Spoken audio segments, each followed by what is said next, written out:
आकाशजी मैले एउटा सुनेको कुरा है सुन्नु त कमेन्ट आउँछ अझ त्यो त राम्रो मान्छेको वास्ती गर्ने हैन राम्रो मान्छेको पोजिटिभ नेगेटिभ सबै आउँछ एकदम।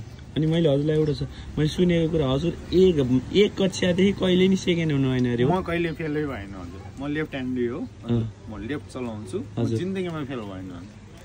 तर मायामा फेल हुनु फर्स्ट हजुर। मायामा मेरो गर्लफ्रेन्डले सुसाइड गरिदियो, त्यसपछि मात्र फेल भयो। हैन तपाईले त्यो अस्ति नै मलाई भन्नु भएको थियो, दुःख लाग्थ्यो तपाईको त्यो कुरा सुन्दा। फेरि कोट्टा छेमा चाहिँ हैन केही भएन बाबा विकास।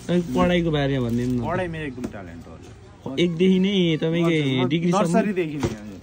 फर्स्ट जिन्दगीमा सेकेन्डमा कहिले एसएलसी मा कुन पोजिसन ल्याउनु? एसएलसी मा मैले 99.87 आउनु। कुनमा के अरे कुन सब्जेक्ट लिएर पढ्नु? मैले साइन्स पढेको। साइन्स पढ्नु भयो। 99.87 भएपछि त्यतिखेर कलेज टपर हजुर। तपाईँ कतिसम्म पढ्नु अरे फेरि भनिदिनु? म आइटी इन्जिनियर। IT engineer. तपाईँ कति वर्ष पढाउनु भयो? सेमेस्टर क्लियर गर्यो। मैले पढाएको स्टुडेन्टहरू पनि थुप्रो अहिले त डक्टर कोही पाइलट कोही इन्जिनियर भन्यो। मेसेज गर्छन् उहाँहरूले पनि गर्नुहुन्छ। हजुर सबै मेरो विद्यार्थीहरूले पनि हृदयदेखि नै धन्यवाद। हजुर हजुर एकदम ठिक छ।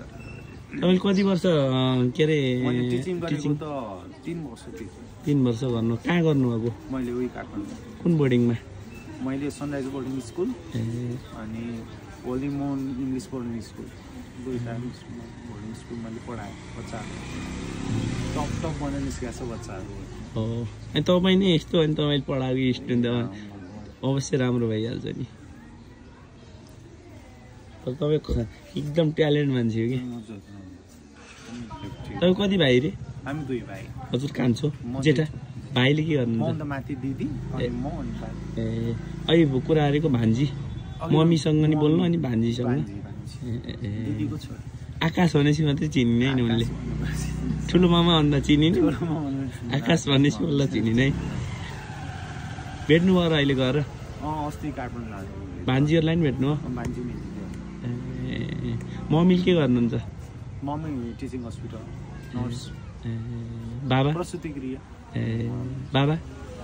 बाबा त अब अमेरिका अप एन्ड डाउन हजुर। ए तपाईँ सब म माया है यो सुख ऊ सब त्यागेर हिँड्नु है। तपाईँले अझै यस्तो भन्छन् है, पैसो सैसो सब त्यागेर हिँडेको मान्छे, सर्वस्व छोडेर हिँडेको मान्छे। तपाईँलाई के को कमी हेर?